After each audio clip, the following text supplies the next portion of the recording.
मौलाना तौसीफ रजा के कातिलों को जल्द से जल्द पाताल से भी ढूंढ कर निकाला जाएगा और उन्हें फांसी पर लटकाया जाएगा। ये मैं तो कह ही रहा हूं और ये मेरे साथ पूरी मुस्लिम कौम भी कहती नजर आ रही है।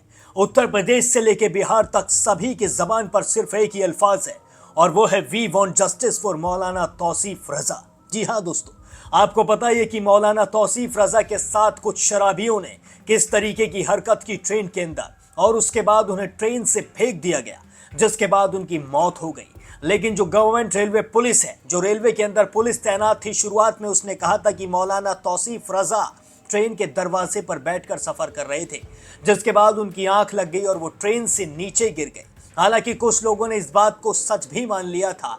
सभी लोग इस बात को सच मानकर मौलाना तौसीफ रजा की मौत को सिर्फ एक एक्सीडेंट मानने ही वाले थे। लेकिन इतने में मौलाना तौसीफ रजा की अहलिया सामने आती है और वो एक कॉल रिकॉर्डिंग लोगों को सुनाती है, जिस कॉल रिकॉर्डिंग में साफ तौर पर मरहूम मौलाना तौसीफ रजा कहते नजर आ रहे हैं कि तबस्सुम, कुछ शराबी मुझे शराब पीकर परेशान करते नजर आ रहे हैं, मेरे साथ मारपीट कर रहे हैं।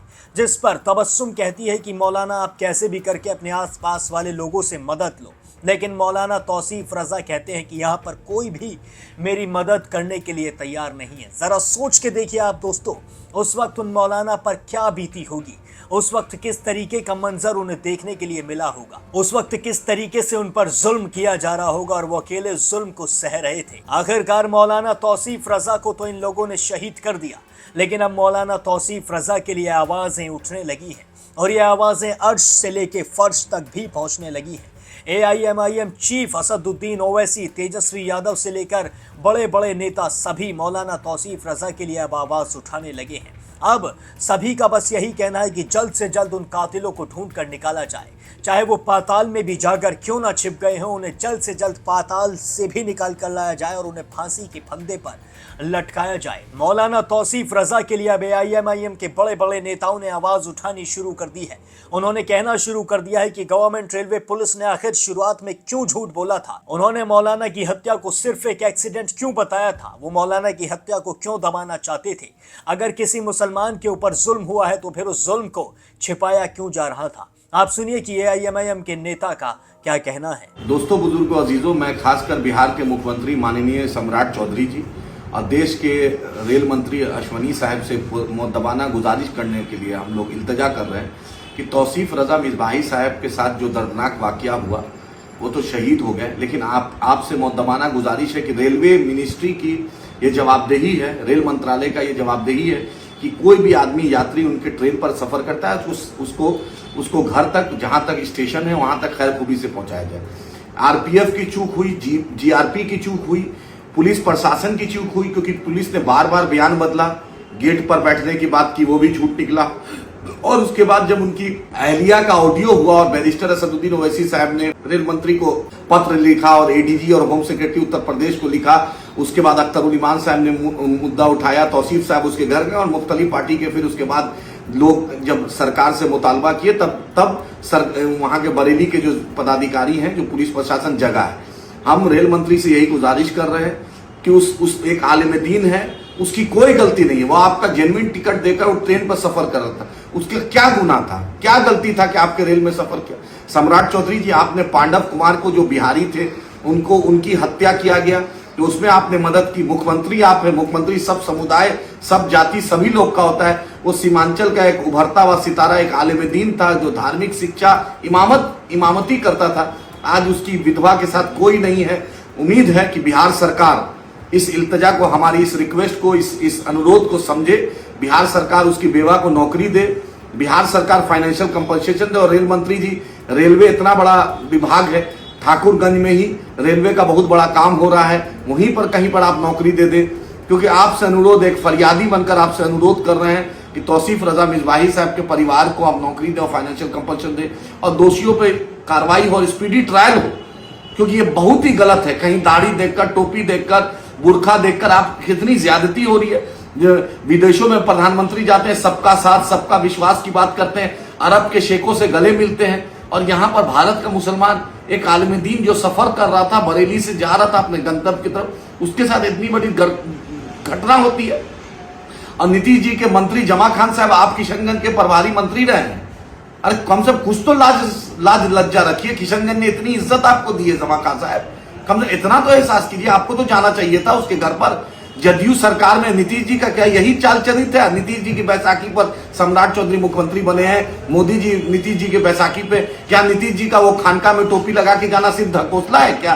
बतलाइए। मुख्यमंत्री हटे क्या जमा खान साहब का जदयू का कोई डेलीगेशन नहीं जा सकता? दिलीप जायसवाल जी आप मंत्री रहे हैं, भाजपा के प्रदेश अध्यक्ष थे, किशनगंज की मिट्टी ने आपको एमएलसी बार बार, एक बार नहीं, दो बार नहीं, तीन तीन बार एमएलसी बनाया। आपको इतना एहसास नहीं है कि उस गरीब के यहाँ गोपाल जी आपको इतना नहीं लगता है? आप वहां के एमएलए ठाकुरगंज के हैं, आपको नहीं लगता है कि मुख्यमंत्री से इस मुद्दे पर बात किया जाए, उस गरीब को कंपनसेशन दिया जाए?